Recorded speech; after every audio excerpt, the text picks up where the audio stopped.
લગ્ન કરતા પહેલા 10 વાર વિચાર કરજો। જી હા, એક વાર નહીં 10 વાર વિચારજો। વિચાર કરવા કરતા તપાસ વધુ કરજો।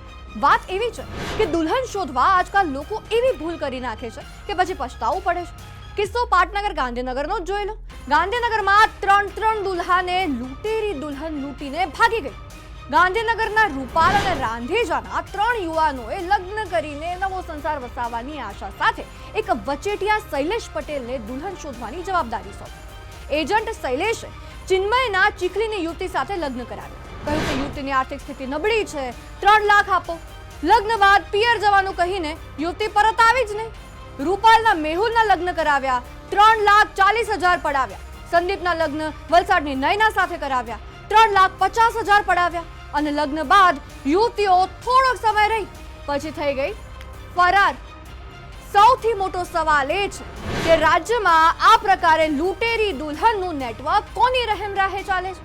શું નાણાંની ખાયકી કરીને આવા ગોરખધંધાની સામે આંખ આડા કાન કરાય છે? તમારી આસપાસ પણ કોઈ આવી લૂંટેરી દુલ્હનનો ભોગ બન્યું છે તો અમને કમેન્ટ કરીને જણાવજો અને તમારા મિત્રોને પણ શેર કરી દેજો કે એ લોકો પણ આવી લૂંટેરી દુલ્હનનો ભોગ ના બને।